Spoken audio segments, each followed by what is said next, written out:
Morning, guys. Day 5, no, 6. It's Saturday morning. Very cold, very wet and rainy. So it's time to get back to work. Today, we're gonna get the power steering hose on. We're gonna get the fuel filter back on and change the upper radiator hose in. And then we'll have to pull it out in the rain and drain that degreaser I put in there. I still haven't drained it since I ran it, so it's been sitting in there. After I do the hose and filter, I'll run it, get it up to temperature, and let it all come out again. So it turns out the nut on that power steering pump is a T60. I got this kit from the AutoZone down the road and has a T60 in it. It's pretty neat. It's got the hand driver for the smaller ones, and these ones are 3/8 drive. I got the correct hose, and I've got the bracket cleaned up. There's the bolt, and it comes with some new crush washers. So let's get this thing put on. Okay, got my ratchet on down there. It's kind of hard to see. Sorry about the poor light. Now let's break it loose.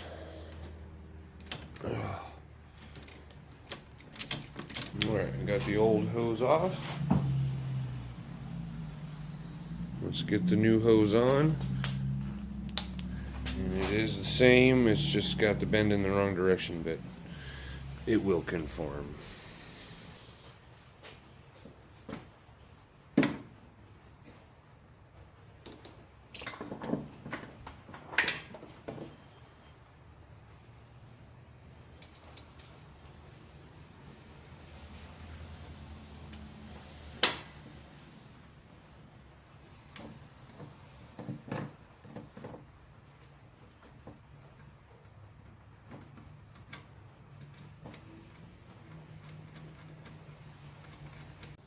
Alright, let's get the other end in.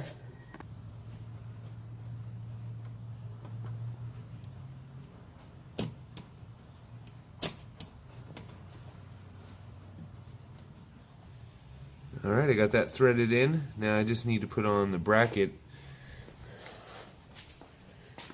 I'll slide this rubber piece back over the hose and then the bracket onto both of those hoses. Okay, so I'm going to try to do it from the top now that I know where the bracket is and what I'm looking for. This is right here, the bolt hole. Here's the hose. Right here. And I left it loose on both ends so I can swing this thing around if I need to. This is the other hose here. You can see it still has the rubber on it where it needs to be clamped back to.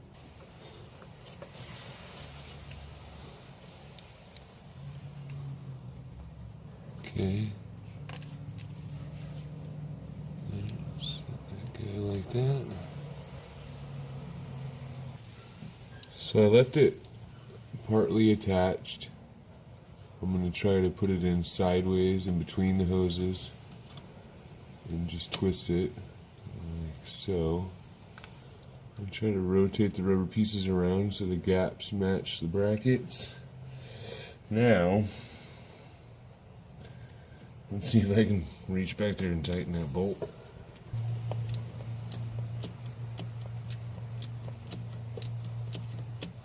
Alright, it's tight. Let's see if I can get that mounting bolt in now.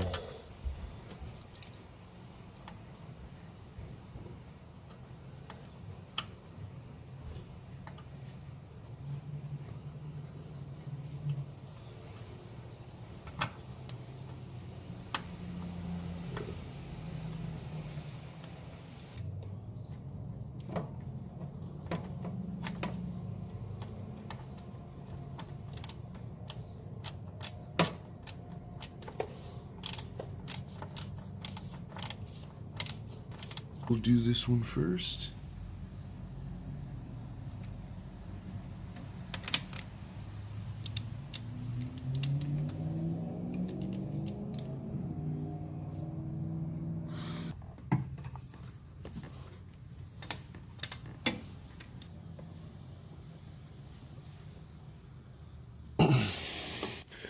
All right, both ends are tight, brackets tight. We're ready to fill it up with fluid now. And just as I thought, she had some in the back with stop leak, of course, right? Now, from what I've been told, it won't hurt it to use stop leak, you know, a power steering fluid with stop leak, even if you don't have a leak. Let's see if I can. I can't do the camera. I can't do the pour and the camera. That's going to be tricky.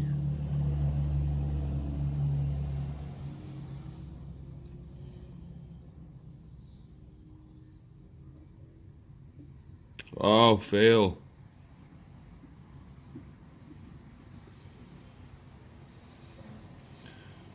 I'm going to be doing some cleaning.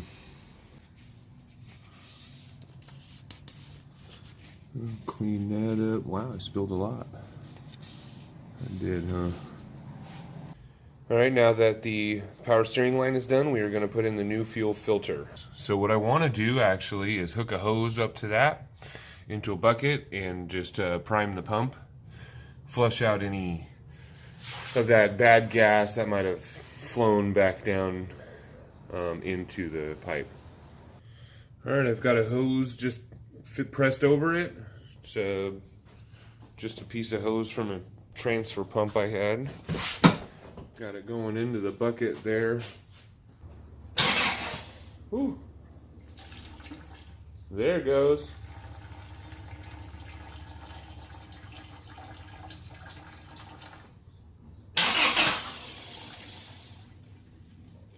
Okay. Before I siphon all of our gas out.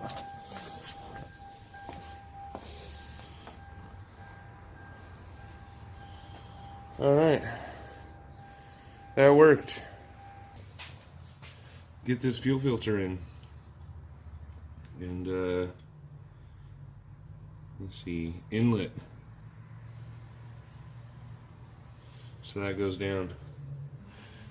Dust cap back on the top one in the meantime.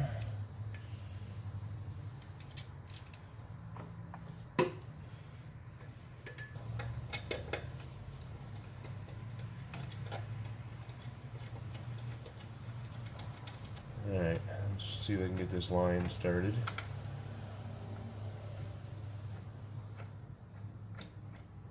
Let's get the other bolt in.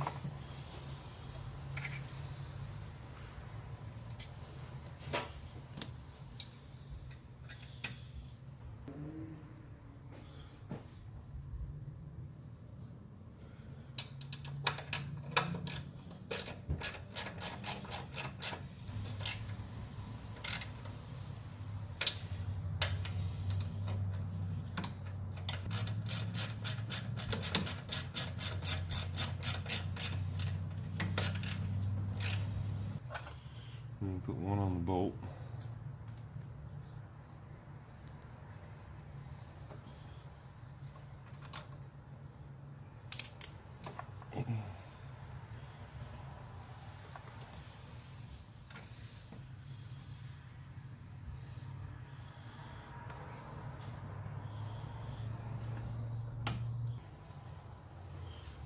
You got the 17 again.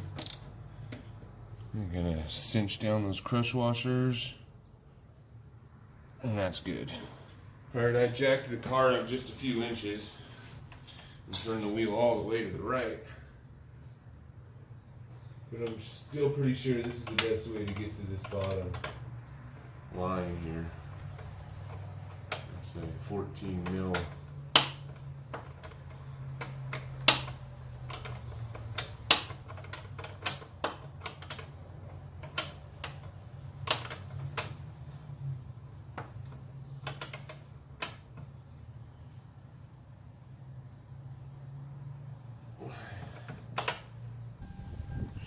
Alright, so this just slides on and just wedges into place. This will slide in.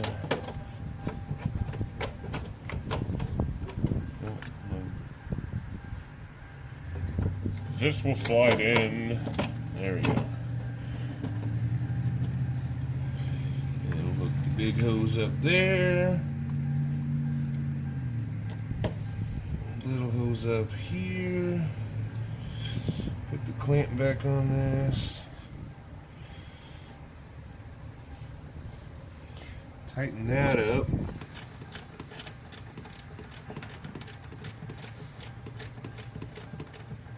Okay, that's not going anywhere.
Okay, now let's fire it up.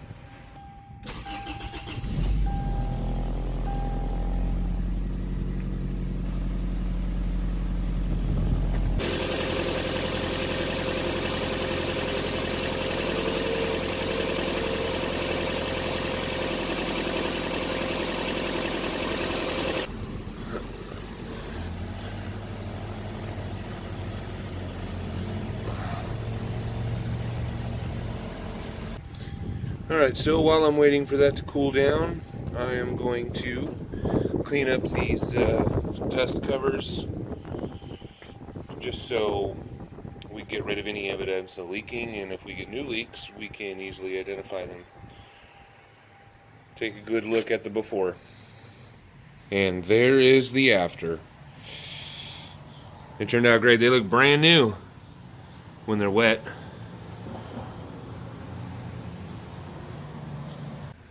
Well, I've flushed the radiator with the hose. There's nothing but clean water coming out of there now. And I've flushed the engine out. I waited for it to cool down completely, obviously, because this is cold water. And so I waited for it to cool down pretty much completely. And then put the hose in here, turn it on, and it'll come out of the, it'll fill up the block and come out of the water neck there. And then I'll turn on the engine just to help circulate it through and get the water pump spinning everything and really get it out. Okay, and we are pouring out of there.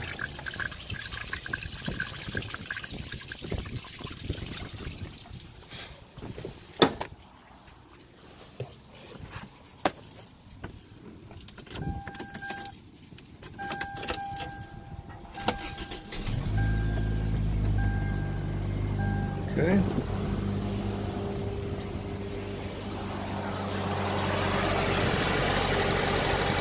Oh, now the water pump is just shooting it out of there. And it's all clear. And I turned the valve back and forth a couple times on the heater core. And it all came out. It's nothing but clear water, so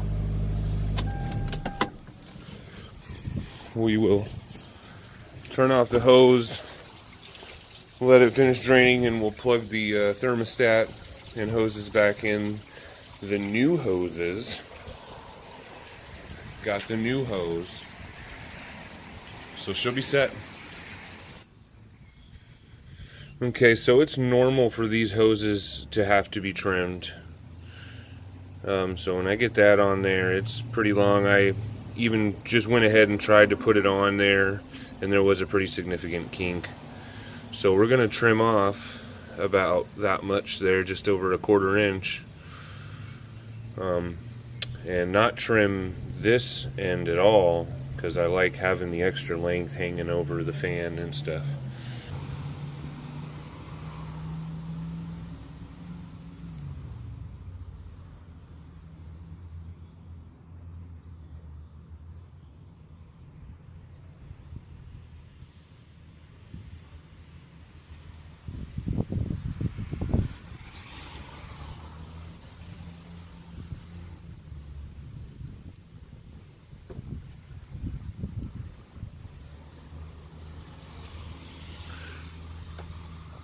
Careful not to cut your finger off. That was probably the best I've ever cut a hose. I just tried that, just kind of putting light pressure on the knife while walking the hose back and forth as you go around. Seemed to work out. Let's see if it goes on. Now that looks great. I got the clamps facing the same direction. The hose is cut perfectly. There's no kink at all. It's in its natural shape. Cleaned off a little more of that sticker there so it's not as ugly. I can't get the rest off right now. So let's top it off.